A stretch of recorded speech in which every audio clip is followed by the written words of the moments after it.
Hi, this video is on Chapter 10 Acids and Bases. This is a lesson objective for 10.1.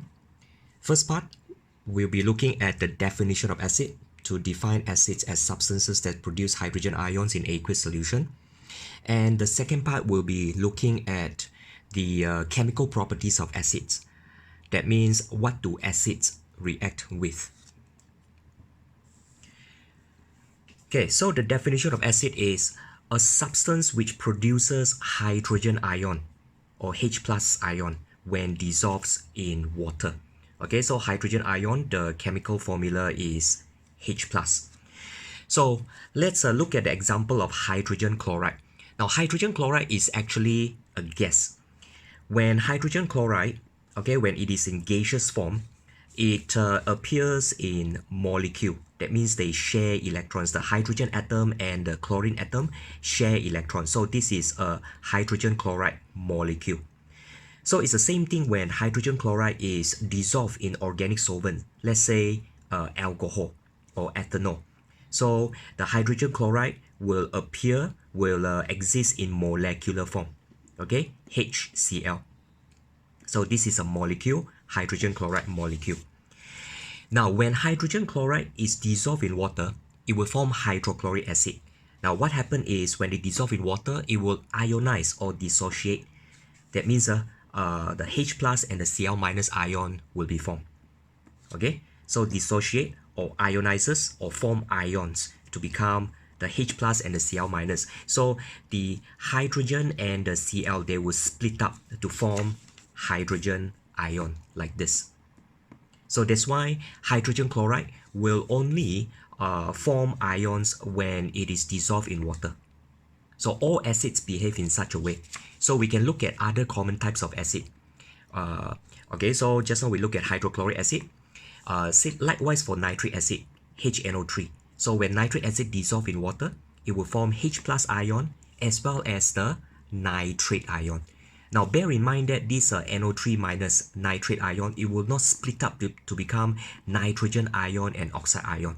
All the polyatomic ion, they must be together, like nitrate NO3 minus, sulfate SO4 2 minus, other polyatomic ion. Okay, so now we are looking at polyatomic ion.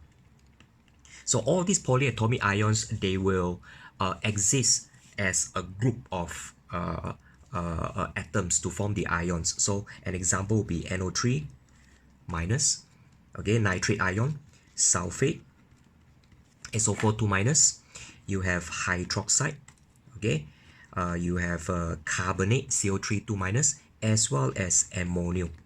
So you have to memorize this. These are the polyatomic ions. They will not split up further to form nitrogen ion and hydrogen ion or carbon ion and oxide ion. They will not. So, okay, they must exist as like this, polyatomic ion. So this is another example here, sulfate. Alright, so these are the three common types of acids in our syllabus: hydrochloric acid, nitric acid, sulfuric acid. So you might be wondering, why is there a 2 here? A 2 here basically means that when sulfuric acid ionizes in the water, right, it will form 2 mole of hydrogen ion or 2 hydrogen ion. So the 2, okay, the 2 molar, the mole you will learn in subsequent chapter. We don't write it here because over here is asking for the ions produced. It's not how many of such ions are produced. So the ion is still H plus. We don't write the 2. We only write the 2 when we are required to write the chemical equations, the ionic equations, which we'll touch on later. Okay, so generally there are 2 types of acid. You have man-made acid, which are basically the acids that we use in our chemistry experiments in school. Okay, all these are man-made acid. Okay, and then organic acid. So most of the man-made acid, they are all strong acid. Okay, strong acid, what is the definition for strong acid? They ionize completely or fully in the water to form hydrogen ion, which means that all the molecules will split up to become ions. That is for strong acid. Okay, so there is no there is no molecules left. So when you dissolve hydrogen chloride in water, all the molecules, all the HCl molecules will ionizes or dissociate to form ion. So none of them will exist in molecular form. That's for man-made acid. How about for organic acid? An example of organic acid would be ethanoic acid. This is a naturally occurring acid. This is an acid in the vinegar. Okay, so they are weak acid, which means that they ionize partially in water to form hydrogen ion. So when you dissolve the vinegar in the water, only some of the vinegar molecule will ionize to form ions. Most of them, they still exist in molecular form. So this one, weak acid, lower concentration. So weak acid has a low concentration of hydrogen ion. Strong acid has a very high concentration of hydrogen ion.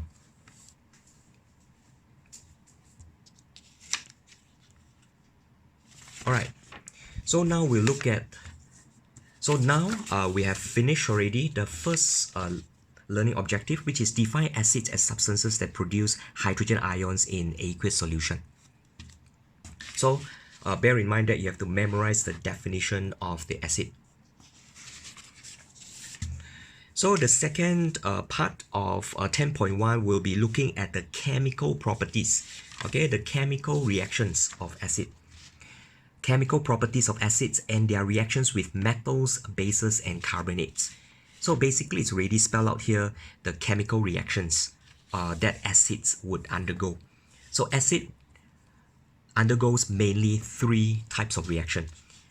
And before we go into the reaction, we look at the properties which you have already learned it in lower sec or even in primary school. So the properties of acid are sour, okay, turn blue litmus paper red, okay, the pH is less than 7. When dissolved in water, the solution can conduct electricity. Why? Why when acid dissolved in water, it can conduct electricity? Why? Because when it dissolved in water, this is what happened. The acid will ionize to form the H plus ion as well as the negative ion, which in this case is Cl minus. So there are a lot of ions. The ions are free to move about. That is why acid conduct electricity, because all these ions are free to move about to carry charges. Okay? So this is actually related to the properties of ionic compound, which you have learned it in the bonding chapter. Okay, now we look at the chemical reactions of acid. Okay, so the first reaction is acids react with reactive metals to form salt and hydrogen. So this one you have to remember, acid plus metal, salt and hydrogen. Must memorize this. Okay, what do you mean by reactive metal? So in general, most other metals are reactive except these 3, copper, silver and gold. So these 3 are the unreactive metals. So if you put copper into the acid, no reaction. If you put silver into the acid, no reaction. If you put gold into the acid, also no reaction. So you have to remember these 3 unreactive metals which do not react with acid. Okay, acid metal, you get salt and hydrogen. So let's say for example you put a piece of magnesium into the acid. So you expect to see gas bubbles or effervescence, which is basically the hydrogen. Okay, you won't be able to see hydrogen because hydrogen is colorless. But the observation would be effervescence or gas bubble. So let's look at this reaction here. So you have sodium. Okay, sodium is a metal. Okay, plus HCl, you get salt and hydrogen, right? Salt and hydrogen. So when you write the chemical equation, right? When you write the chemical equation, always write the easier one first. So in this case, it's hydrogen. Now it's the salt. Okay, metal, acid, you get salt and hydrogen. Now, how do you come up with the name of the salt or with the chemical formula of the salt? Now remember, all salts are ionic compound, which means that there is a positive and a negative ion. There is a positive and negative ion. And always remember, the negative ion of the salt is the negative ion of the acid. So this is hydrochloric acid. So you know that it will ionize in water to form H plus and Cl minus. So the negative ion is Cl minus, which means that this salt, okay, this is a salt, the negative ion must be the negative ion of the acid. Okay, then how about the positive ion? The positive ion is usually the metal, so which in this case is sodium. So Na plus. So Na plus Cl minus, then you get NaCl. So this is how you come up with the name or with the formula of the salt. Okay, always remember the first step, the negative ion of the salt is actually the negative ion of the acid. Then the positive ion of the salt is the metal or some other positive ion like ammonium. Okay, so that would be the salt NaCl. Then after that you have to balance it, so you have a 2 hydrogen here, 2 here, and then you have to put a 2 here because 2 Cl and then 2 Na, then put a 2 here. So this would be the chemical equation for sodium and hydrochloric acid. Okay, all right, now let's look at this part. How do you test for hydrogen? So again, you have learned it in lower set. Put a lighter splint at the mouth of the test tube containing the gas. If the gas is hydrogen, then the lighter splint will be extinguished with the pop sound. So you have to write this whole thing when the question asks you describe a test for hydrogen. So you have to describe it. So describe it meaning that you have to visualize yourself doing the experiment. So put the lighter splint into the test tube containing the gas, and if it is hydrogen, then the lighter splint will be extinguished with a pop sound. Okay. This one, now there will always be an exception. So like in this case, this is you have hydrochloric acid, you have Pb. What is Pb? Pb is actually lead, and the lead is not the normal pencil lead. This Pb is actually, if you look at your periodic table, this Pb is actually a metal, lead, a metal. Alright, remember the staircase? To the left hand side of the staircase are all metal. To the right hand side, they are all non-metal. So this Pb is a metal. So by right, Pb will react with hydrochloric acid. But in this case, it is not exactly the case. Why do I say so? So when Pb react with hydrochloric acid, it will form the salt, which is PbCl2, lead-2 chloride, as well as hydrogen. Now this lead-2 chloride is actually an insoluble layer. That means it is not soluble. So if you can draw it out, it would be like this. So it will form PbCl2, which is insoluble. Insoluble meaning that the acid, it will form a layer like this around the Pb, around the metal. And this layer of insoluble PbCl2 will prevent the acid from coming into contact with the lead. So that if the acid doesn't come into contact with the lead, right, then the lead and the acid will not react. That is why for this reaction, when you put the acid, when you put the lead into the hydrochloric acid, at first there will be reaction. So at the start, initially, you can see some gas bubble. Then after a while, the gas bubble will stop. Why? Because the reaction already stopped. Because this PbCl2 already formed around the lead, which prevents the Pb from coming into contact with the acid, so there will be no reaction. Okay, so you can see here, a layer of insoluble lead-2 chloride is formed around Pb and protected from further reaction with hydrochloric acid. Okay, so this exception you need to bear in mind. Likewise for Pb and H2SO4, sulfuric acid and Pb, same thing. Then you get PbSO4. So PbSO4 is also an insoluble layer. So remember, Pb does react with hydrochloric acid, but in this case, because of this salt is insoluble, so the reaction will stop after a while.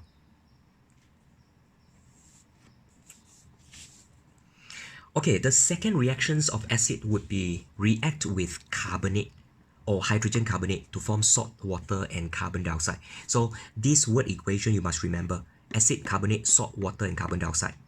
So an example would be H2SO4 CaCO3. Okay, let's look at this example here.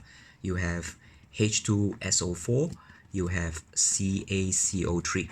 Okay, so This is a carbonate. Okay, CO3 2 minus a carbonate. So carbonate, acid. Acid carbonate, you get salt, water, plus carbon dioxide. So when you write the chemical equation, always write down the chemical formula, the easier chemical formula. So in this case, is carbon dioxide is very simple, CO2, you know, and then water is H2O. So now is the salt. Salt is always a troublesome one. It's very difficult to write down, to come up with the formula or with the name of the salt. So remember, just now we look at how we come up with the name of the salt. So remember, salt is an ionic compound. It has positive and negative ion. Come up with the negative ion first. The negative ion of the salt is the negative ion of the acid. So in this case, the acid is H2SO4. If you split it, you get H plus and SO4 2 minus. So the negative ion is actually sulfate.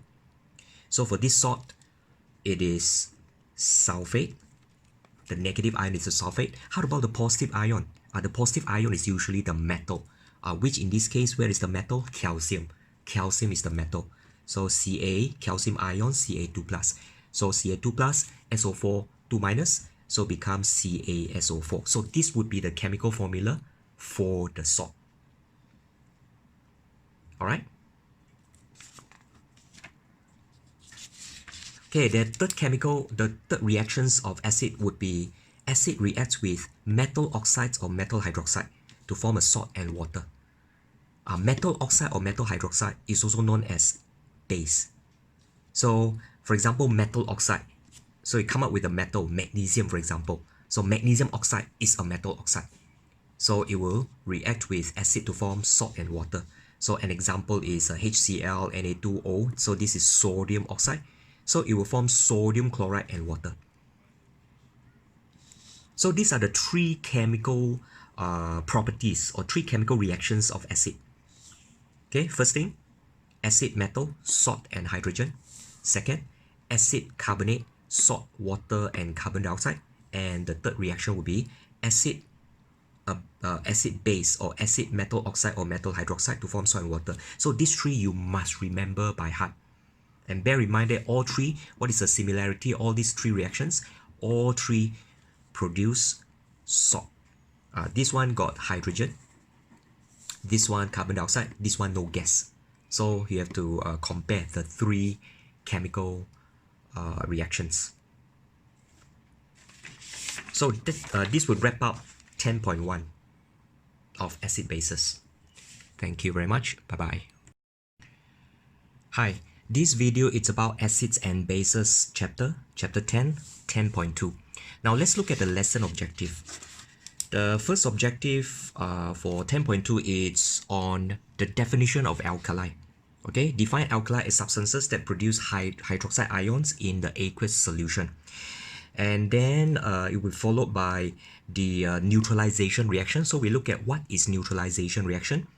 And then finally, we look at the chemical properties of alkalis. That means what kind of reactions that alkalis can undergo. Okay, so the first part is on the definition for alkali. Before we look at alkali, we need to look at base. Now, what is base? So the definition of base. So base is metal oxide or metal hydroxide that reacts with acid to produce salt and water.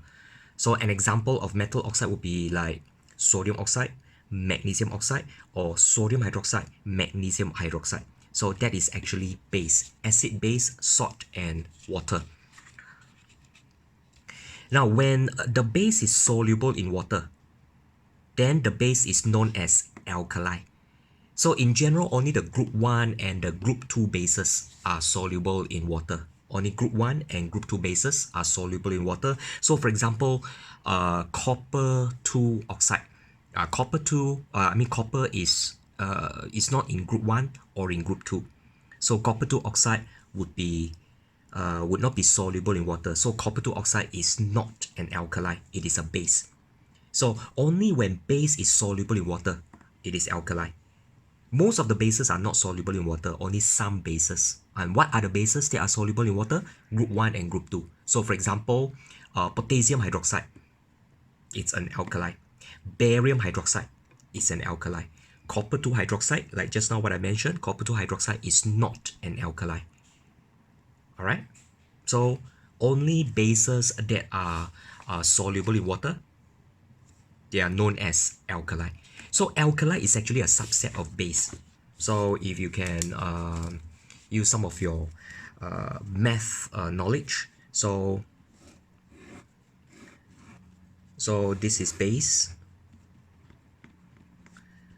and this is alkali.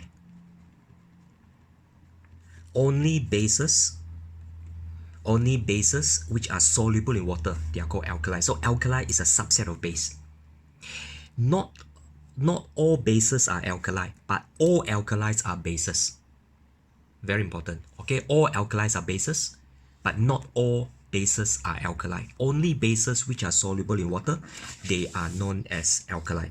So alkali, the definition would be a substance which produces hydroxide ion when dissolved in water. So an example would be all these group 1 or group 2 bases like sodium hydroxide, potassium hydroxide. So when they dissolve in water, so the Na plus and the OH minus would be, these ions would be free to move around. And likewise for potassium hydroxide. Okay, so that would conclude the first learning objective. Define alkalis as substances that produce hydroxide ion in aqueous solution. Okay, now we look at the neutralization reaction as well as the chemical properties of alkali. So before that, we look at these properties which you have already learned in a lower set. So the taste of alkali, bitter, feels soapy, slippery, and turn red litmus paper to blue. The pH is more than 7. When dissolved in water, alkalis produce hydroxide ion, which is basically the definition of alkali. Okay, and we can write down the ionization reaction of alkali. So NaOH ionizes in water to produce Na plus and OH minus.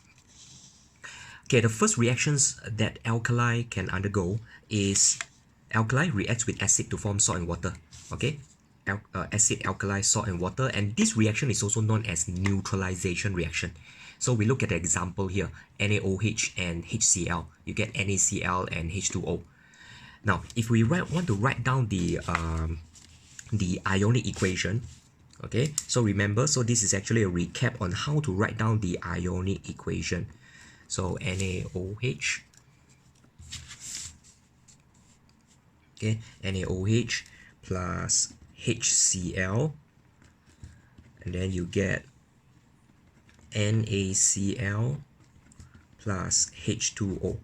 So if you want to write down the ionic equation, what you need to do, the first step is have a balanced chemical equation. The second step is when it is AQ, okay, for substances in aqueous states, you have to split it into its ions. So this one, I can split it into Na plus and OH minus, this H plus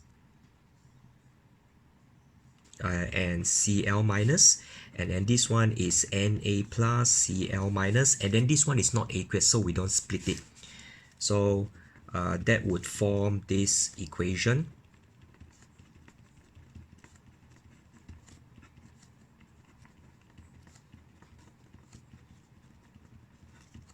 All right, that would form this equation, and we can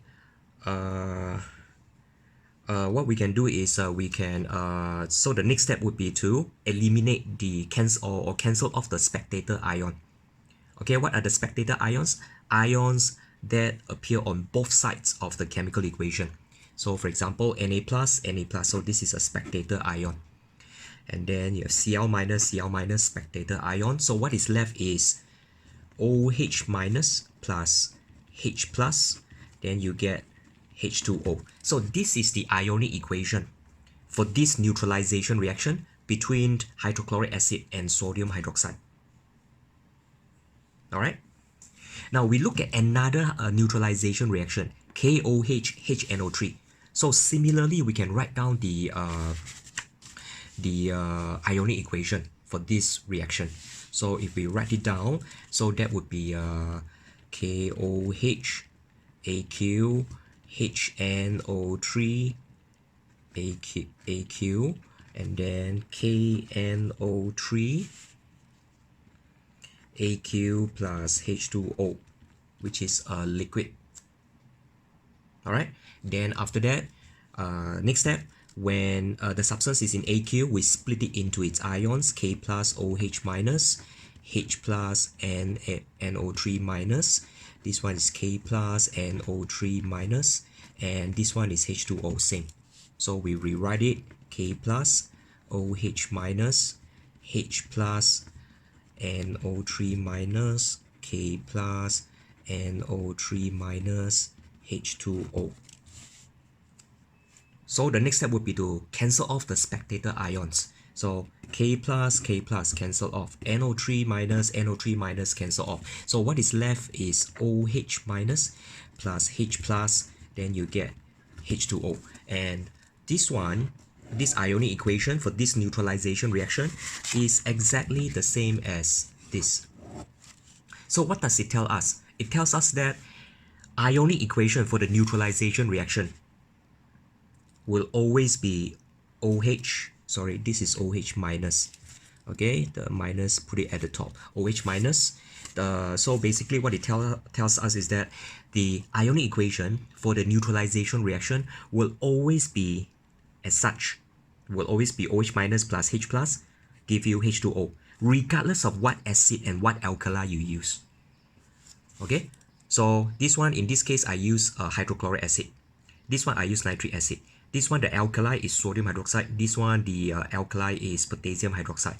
But at the end of it, the ionic equation will still be the same. So this part is very important. Ionic equation for all neutralization reaction must be as such. All right. This part very important. So this is the first reaction of alkali. Acid, alkali, you get salt and water. Now the second reaction that alkali undergo is when alkali react with ammonium salt. And this reaction need to be heated. Gentle heating will do. Okay, alkali and ammonium salt, you get salt, ammonia, and water. Now what do you mean by ammonium salt? Ammonium salt, an example of ammonium salt would be like ammonium chloride, ammonium sulfate, ammonium nitrate. All these are ammonium salt. Okay, salt, ammonia, and water. So in this case, again, for the salt, how do you come up with the name of the salt? If it is acid, acid metal, you get salt hydrogen. So for the reaction involving acid, right, the negative ion of the salt is always the same as the negative ion of the acid. In this case, is alkali and ammonium salt. So the negative ion of the salt would be the same as the negative ion of the ammonium salt. Yeah, so in this case, the ammonium salt is ammonium chloride. So the salt produced, the negative ion must be chloride. So you can see the similarity. And then the positive ion would be the metal, which in this case is calcium. All right, so this reaction must remember alkali, ammonium salt. You need to warm it. You get salt, ammonia, and water. And the ionic equation, if you do the working and find the ionic equation, it would be hydroxide, ammonium, you get ammonia and water. Okay, so this is ammonia. Ammonia is a gas. This is ammonium. Ammonium is an ion. So how do you test for ammonia? Ammonia is a pungent gas. All right, so in order to test for ammonia, you have to put a moist red litmus paper at the mouth of the test tube, and if the gas is ammonia, then the litmus paper will turn blue because ammonia gas is actually alkaline in nature. So these are the two main reactions that alkali undergo: acid alkali, salt and water, and alkali ammonium salt, salt, ammonia and water.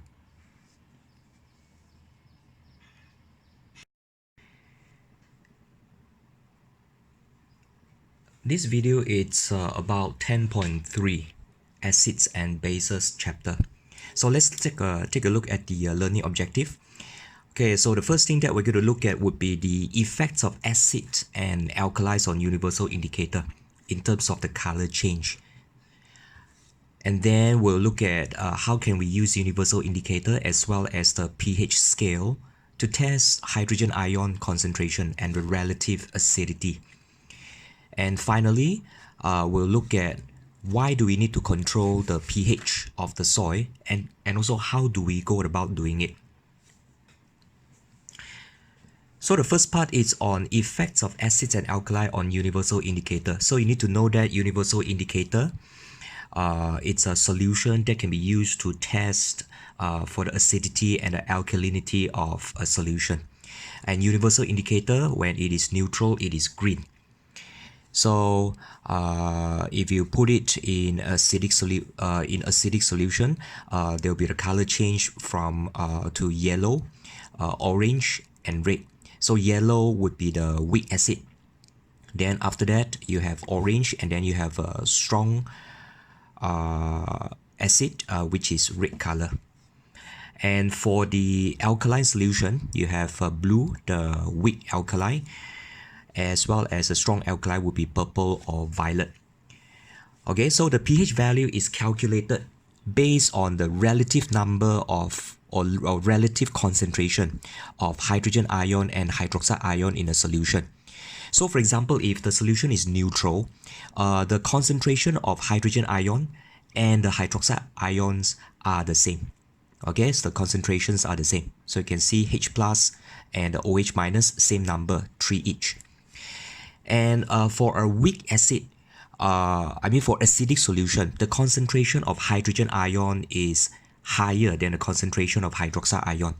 So for weak acid, for example, the concentration of hydrogen ion would be slightly higher than the concentration of hydroxide ion. And then as the acid becomes stronger and stronger, then the concentration of hydrogen ion would be a lot higher than the concentration of the hydroxide ion. So it doesn't mean that for acidic solution there is no hydroxide ion. Okay, in like very strong, in acidic solution there will still be hydrogen. There will still be. Okay, let me rephrase. For acidic solution, it doesn't mean that there is no hydroxide ion. It's just that for acidic solution, the concentration of hydrogen ion is a lot higher than the concentration of hydroxide ion. Likewise for alkaline solution. Okay, so alkaline solution doesn't mean that there is no hydrogen ion, just that the concentration of hydroxide ion is higher than that of the hydrogen ion. So the pH can be measured by using a pH meter. So this is a pH meter. Okay, of course there are many types. So pH meter, usually you have a probe and then connected to a device that will show you the pH value. So this is a pH meter. pH sensor is similar to this, except that it doesn't have this part where the pH value is shown. So for pH sensor, it has a probe, and then the probe is connected to a data logger, which is like a mini computer that shows you the pH value. So pH sensor would be used if you want to measure the pH value on a continuous basis, repeatedly, continuously. Then you need a pH sensor connected to a data logger so that you can record the pH values continuously. Okay, so besides universal indicator, there are also other solutions that can be used to measure the pH value. So these are the example. You have methyl orange. In acidic solution, it is red, and then in alkaline solution, it is yellow. All right. And then in a screen, methyl orange, violet, and green. Litmus, okay, litmus, there will be like either litmus solution or a litmus paper, red and blue, as you all know. Bromothymol blue, yellow and blue, and phenolphthalein, colorless and pink. Okay, so the one that I put a tick here would be the common indicators that we use in the laboratory. Okay, the importance of pH. So now we go on to the last learning objective, which is why do we need to control the pH of the soil? And also, how do we go about doing it? So the pH is very important. For example, in terms of agriculture, in terms of soil. Okay, why is it so important? Because most plants grow best in the soil that is either neutral or slightly acidic. In alkaline situation, in alkaline condition, usually the plants would not be able to grow well. And the causes of soil being too acidic would be you put too much fertilizer. Okay, so fertilizer is actually acidic, and also acid rain. All right. So how do we treat the acidic soil? We can either treat it using, the farmers usually use either one of these two chemicals to treat it. And the first one is quick lime calcium oxide or slick lime calcium hydroxide. And this method is called liming the soil. So liming the soil means that you spray the quick lime or the slick lime to the soil to increase the pH. And the disadvantage of this method is that if you put too much, if you do too much liming, or if you put too much calcium oxide or calcium hydroxide, it can result in soil being alkaline, because both of these chemicals are bases. So if you put too much, then the soil will turn alkaline, and if the soil turns alkaline, then that would not be suitable for the plants to grow.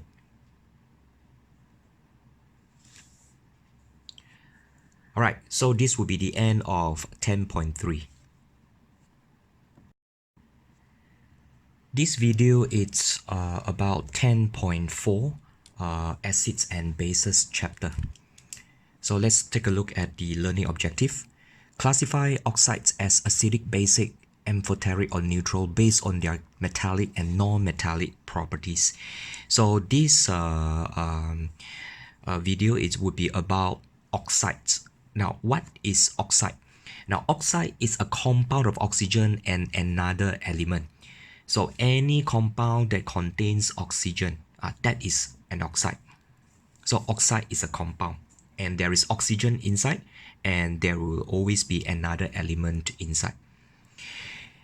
So there are four types of oxide, four types of compound that contains oxygen. So the first one is acidic oxide. Now, what do you mean by acidic oxide? So acidic oxide is formed when a non-metal reacts with oxygen. So an example would be sulfur reacts with oxygen to form sulfur dioxide. Now, most acidic oxides are soluble in water to form acid. So if you have a non-metal reacts with oxygen to form acidic oxide, and this acidic oxide usually it is soluble in water to form acid. Okay, so as I mentioned just now, an example would be sulfur dioxide. Another example would be carbon dioxide, because carbon is a non-metal. So when both of these acidic oxide dissolve in water, they will form sulfurous acid, which eventually will react with the oxygen in the air to form sulfuric acid. And for carbon dioxide, it dissolves in the water to form carbonic acid, and this is the acid present in the soft drink. So what is the chemical property of acidic oxide? Acidic oxide reacts as the name implies. It is acid. It will form acid solution when dissolved in water, so it will react with alkalis or bases to form salt and water.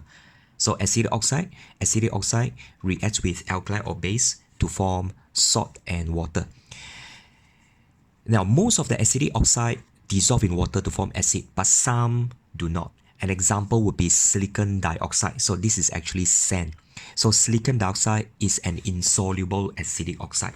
It doesn't dissolve in water. Sand doesn't dissolve in water to form acid. Okay, acidic oxide, a non-metal oxide.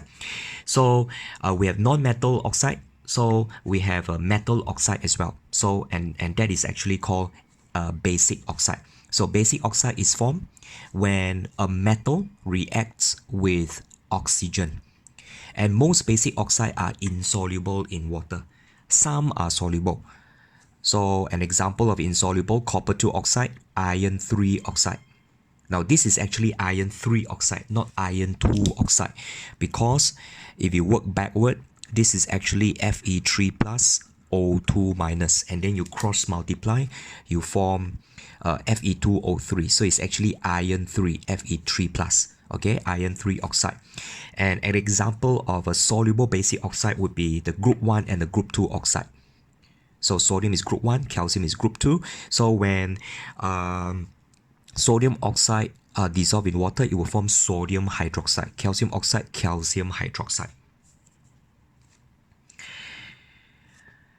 Chemical property of basic oxide.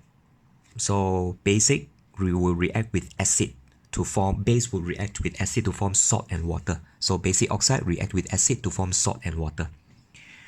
Okay, so this is non-metal react with oxygen to form acidic oxide. This is metal react with oxygen to form acidic oxide, to form basic oxide. And this one is actually also metal react with acid to form amphoteric oxide. The difference is that, so this is actually also metal oxide. An example is, the difference is that amphoteric oxide, there are only 3 of them. So zinc oxide, lead 2 oxide, and aluminum oxide, ZAL. This is actually lead. So when it comes to metallic oxide, all metallic oxide are basic oxide, except these 3. Okay? All metallic oxide are basic oxide, except these 3. So amphoteric oxide react with both acid and bases to form salt and water. Okay, so acidic oxide react with base to form salt and water. Basic oxide react with acid to form salt and water. This one would be both acid and bases to form salt and water. And lastly, we have neutral oxide. A neutral oxide is a non-metallic oxide. So non-metallic oxide, most of them are acidic oxide, except these 3: water, nitrogen monoxide, as well as carbon dioxide. So these 3 non-metallic oxide are neutral oxide. And neutral oxide, as the name implies, it does not react with acid and bases to form salt and water. And they are also insoluble in water. Water, of course, is water lah. These 2 are insoluble in water. Alright.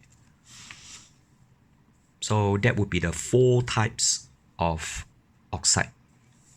These 2, acidic and neutral oxide, these are the non-metallic oxide, and these 2 are the metallic oxide.